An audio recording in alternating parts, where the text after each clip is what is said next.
Olá, sejam bem-vindos à nossa segunda revisão de matemática. Então, ao longo dessa unidade, nós trabalhamos vários objetos de conhecimento.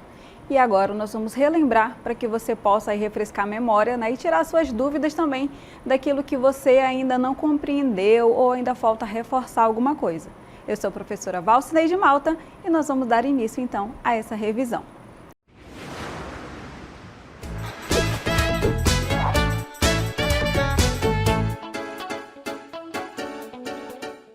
Vamos então à nossa cartela?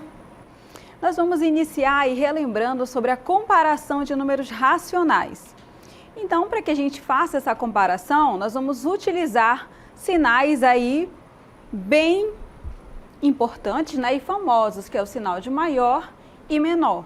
Então, eu tenho aqui, ó, maior sempre aberto aqui, ó, para quem está maior, e menor, ó, aqui, ó, fechadinho para o número que é menor, certo?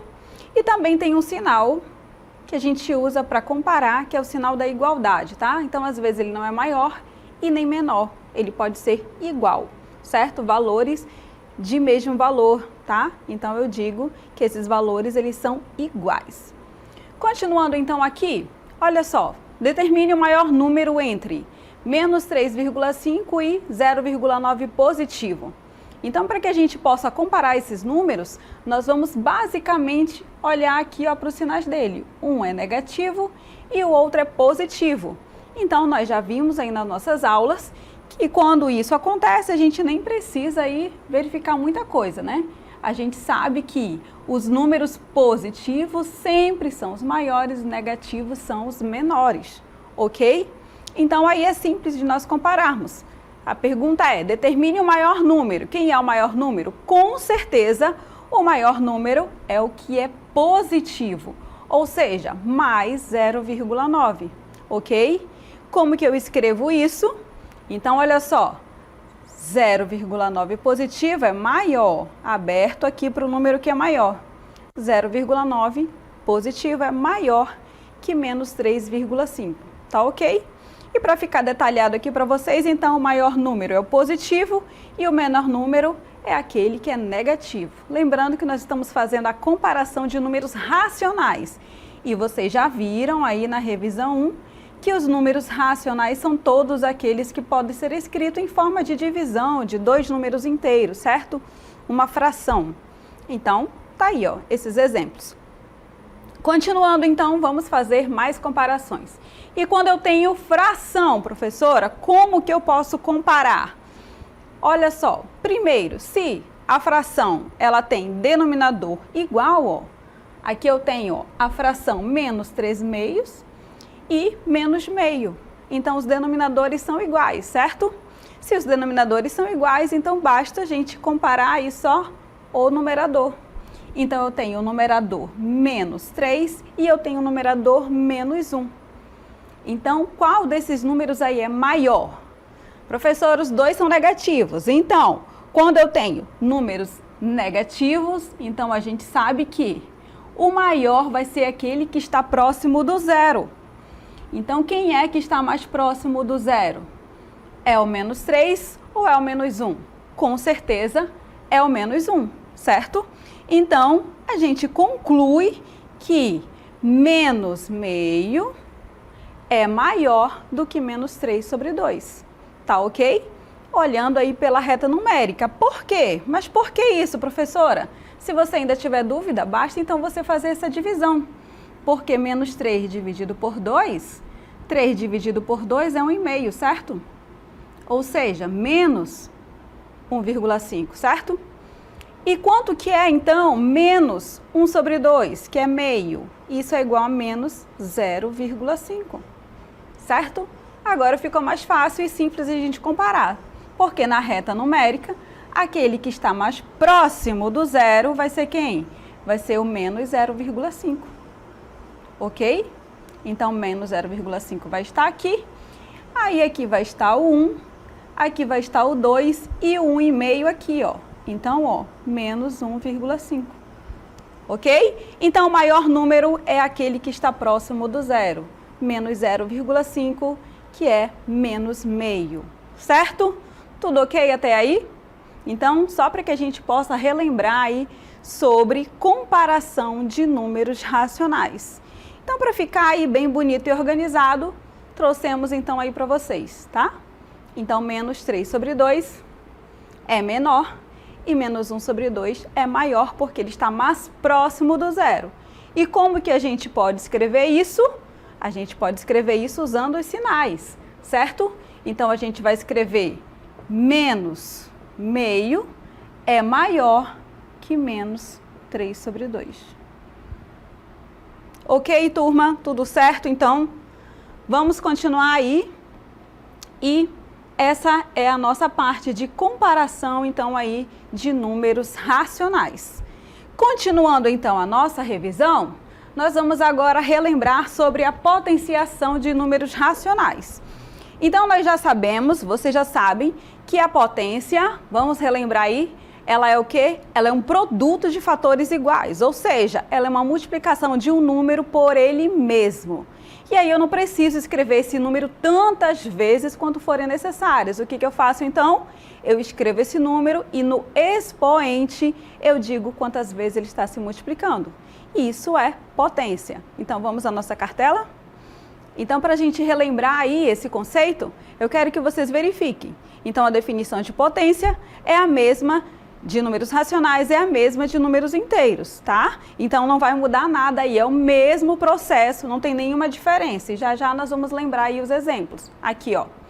Então, nós temos aqui A elevado a B igual a C. O A é o número que está sendo multiplicado e o B é o expoente, quantas vezes esse número está sendo multiplicado. E o resultado, que é o C, a gente diz que é a potência. Então, olha, eu tenho o exemplo aí, ó, 3 elevado à quarta potência. Isso significa que é 3 vezes ele mesmo 4 vezes. E essa multiplicação é igual a 81, ok?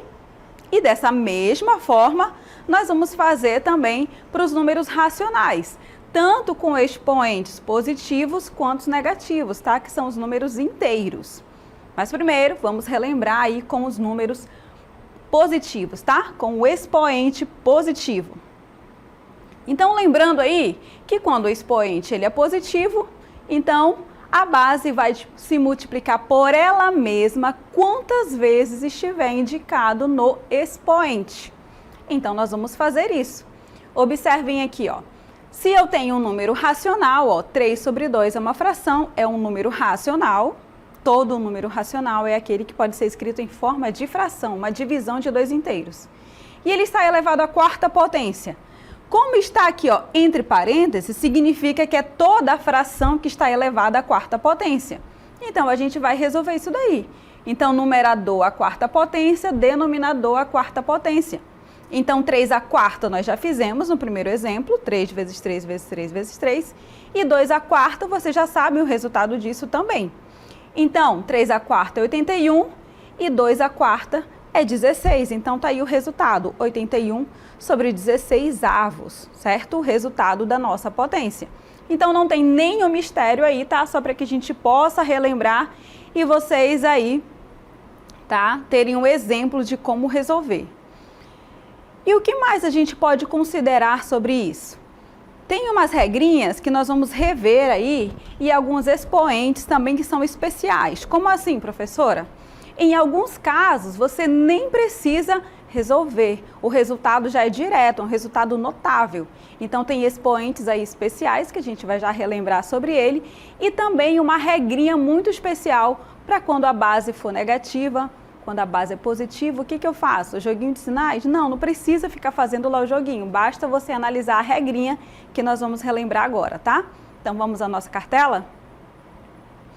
Então, olha lá. Primeiro, quando o expoente é par, a potência sempre vai ser positiva. Por quê, professora? Porque um número par multiplicado, uma base positiva multiplicada por ela mesma, sendo par, ó, multiplicando mais com mais 2 vezes, o resultado vai ser o quê? Mais. Se eu multiplicar menos com menos, olha aí, ó, 2 vezes, o que acontece aqui? Também, menos com menos vai ser o quê? Mais. Então, lembrando da regrinha, quando o expoente é par, olha aqui, na letra A e na letra B, quando o expoente é par, a resposta, tá? O resultado sempre vai ser positivo, porque no joguinho de sinais nós já vimos que vai dar positivo. Pode ser expoente 2, 4, 6, qualquer expoente par. E aí a gente faz a potência normal. Base negativa, expoente par, positivo, certo? Então, 3 ao quadrado é 9 e 7 ao quadrado, 7 vezes 7, 49. Tá aí o resultado da nossa potência, ok? Base positiva, mas sempre que o expoente é par, a gente já sabe que o resultado vai ser positivo.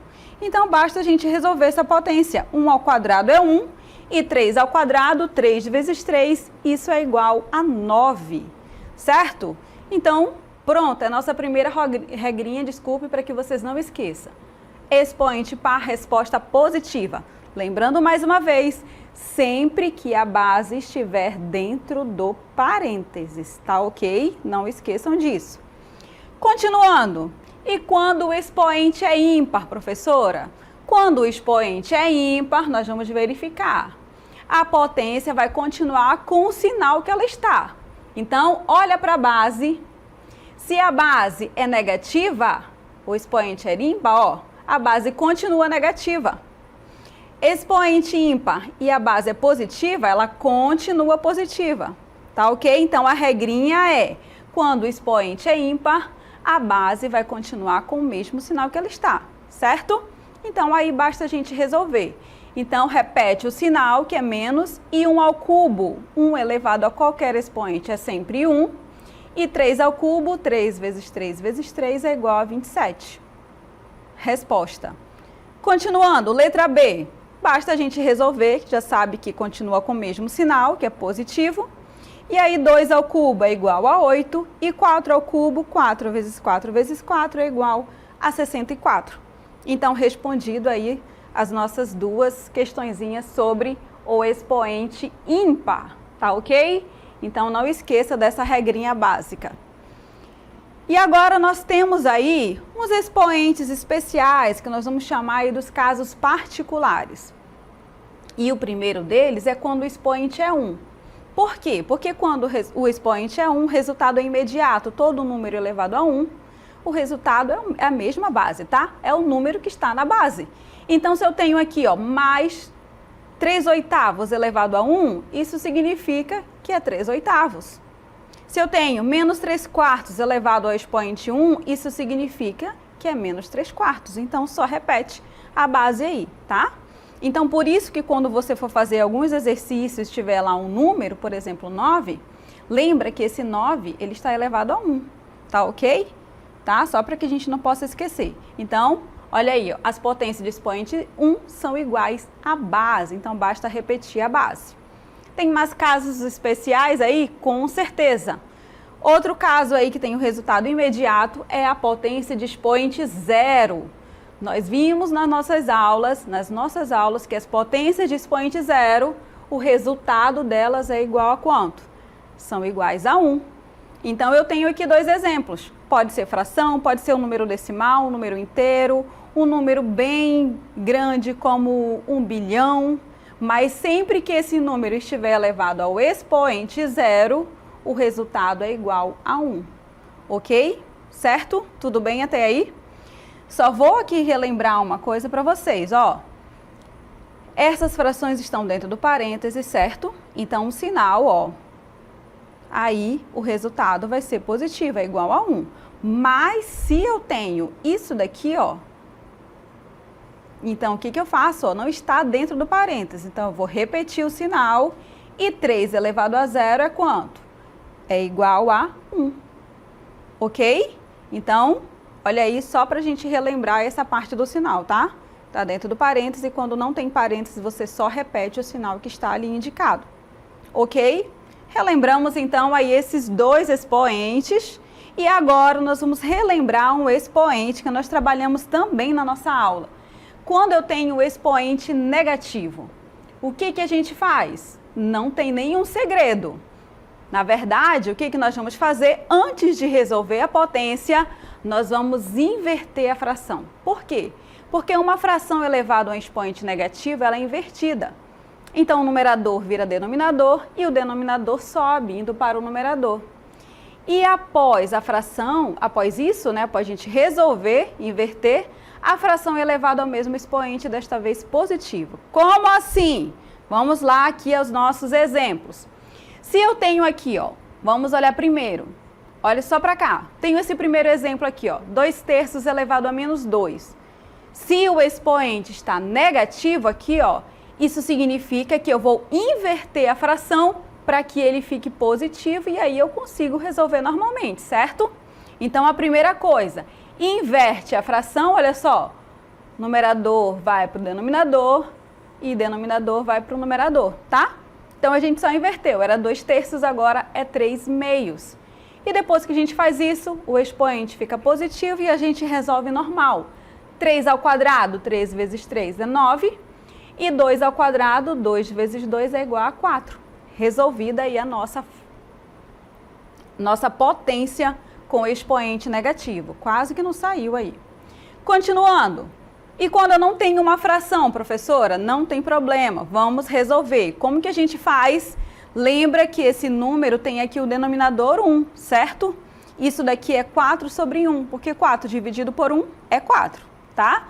Então, o que a gente faz nesse caso? A gente vai inverter. Então, o 1 sobe e o numerador, que é 4 elevado a menos 2, fica 4 ao quadrado, né? Se eu invertir, então, ó, o expoente fica positivo. E agora a gente resolve normalmente. Então, fica 1 sobre 4 ao quadrado, 4 vezes 4, 16. Tá ok? Então, basta você lembrar isso, tá? Que quando eu tenho um número aí que não é fração, lembre-se que é assim, tá? Sempre tem aqui o denominador 1. Continuando o nosso último exemplo aqui, mais um exemplo, com expoente negativo. Como que a gente resolve aí mesmo? Vamos lá. Primeiro, nós vamos inverter a base. Se eu tenho 4/5, agora eu vou inverter, vai ficar 5/4, tá? Só repete o sinal que a gente ainda não resolveu isso daí, só inverteu. Quando a gente fez isso daí, ó, o expoente fica positivo. E agora a gente vai resolver normalmente aí essa potência. Então, 5 ao quadrado é 25 e 4 ao quadrado é igual a 16. Professor, e esse positivo? Olha lá a nossa regrinha. Base negativa, expoente par, 2 é par. Resposta é o quê, gente? A resposta é positiva, tá ok? Então, o resultado é 25 sobre 16 avos, certo? Relembramos aí, então, quando o expoente, ele é negativo, tá ok? E o que mais nós aprendemos nessa unidade, que a gente ainda não relembrou? Vamos relembrar agora. Um outro caso muito importante é a condição de existência e soma das medidas dos ângulos internos de um triângulo. Nós trabalhamos especificamente a soma das medidas de um ângulo interno de um triângulo, né? A soma desses ângulos internos. Então, nós aprendemos que a soma dos ângulos internos de um triângulo possui um resultado fixo, tá? Então, todos os triângulos, você somar os 3 ângulos, a gente sabe que a soma deles é igual a quanto? Nós vimos aqui na nossa aula, é igual a 180 graus, tá ok? Eles formam um ângulo raso, né? Então, nós sabemos, vocês fizeram aí no papel, se você virar as 3 pontas de um triângulo, vai formar aí um ângulo de 180 graus. Sabendo disso, então nós vamos agora relembrar aí como que a gente escreve isso em forma de equação. Então, eu tenho aí um triângulo e eu tenho a medida dos seus ângulos, A, B e C.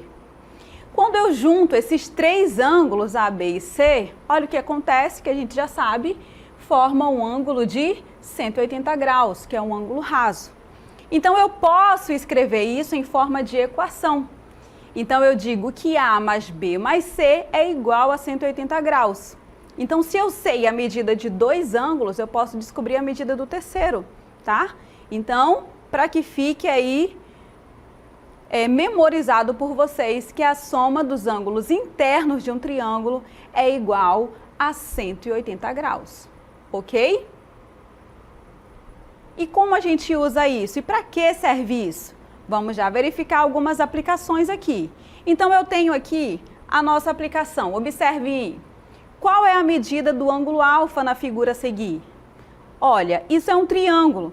Eu sei que a soma dos ângulos internos de um triângulo é igual a 180 graus. Então, eu sei que 50 mais 50 mais alfa vai ser igual a 180, certo? Então, qual é a medida de alfa? Ah, professora, eu posso fazer isso rapidinho. Por quê? Porque 50 mais 50, eu sei que isso é igual a 100 graus. Então, qual é a medida de alfa para que os três juntos dê 180? Ora, alfa só pode ser 80 graus, certo? Porque aí eu tenho 50 mais 50, que é 100, mais 80, então eu tenho 180 graus, certo?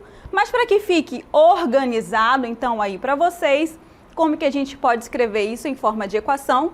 Vamos organizar e escrever isso bonito. Então, eu digo que alfa mais 50, isso é igual a 180 graus. Porque a soma dos ângulos internos de um triângulo é igual a 180 graus. Deixa só eu melhorar esse alfa aqui, tá? Então, gente, escrevendo isso daí e melhorando nessa nossa equação, a gente chega ao resultado que a gente já sabe, que o alfa é 80. Então, está aqui de forma organizada para vocês. A gente faz o quê? Isola o alfa e o que tem aqui, ó, 50 mais 50, eu passo para lá como negativo. Tá? Então, fica menos 50, menos 50. Ou, 50 mais 50 é 100, eu poderia passar para cá menos 100, tá ok? Porque 180 menos 100 é igual a 80 e a gente já tinha feito isso mentalmente, tá? Então, tá aí o nosso resultado. Alfa é igual a 80 graus, certo? Tudo ok até aí? Relembraram, então? Então, não esqueça que a soma dos ângulos internos de um triângulo é igual a 180 graus. Nós também vimos na nossa aula sobre um assunto muito importante, sobre aí as pesquisas, né? Então, nós vimos que para isso, nós usamos aí definições muito importantes, que são os conceitos de população e amostra. A gente viu que em alguns casos não é possível a gente conferir toda a população. E o que a gente faz então? Faz uma pesquisa, faz com apenas uma amostra. E o que é isso? Então, eu vou pegar uma parte de toda essa população e aí eu tenho o resultado dessa pesquisa, tá ok? Para que fique definido aí, então, esses dois conceitos. Então, o que é mesmo a população?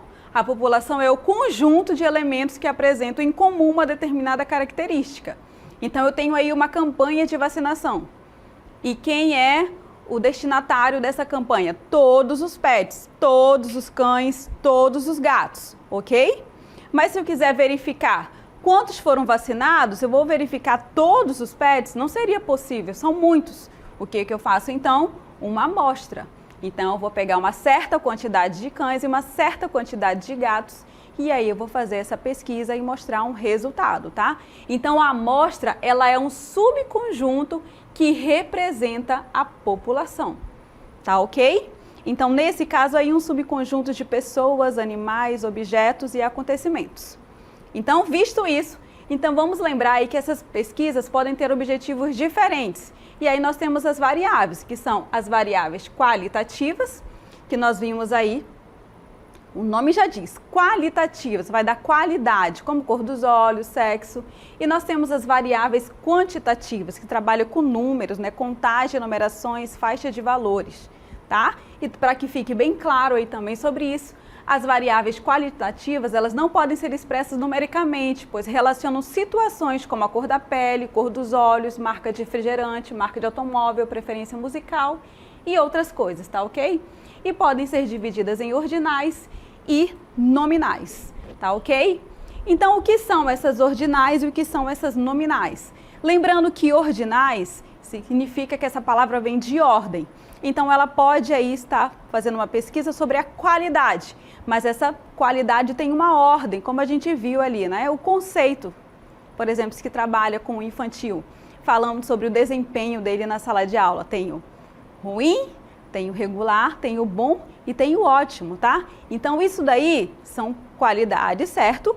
É uma característica qualitativa, só que isso define uma ordem, tá? Então, conforme eu avaliar, isso está dizendo lá se é bom ou ruim, tá?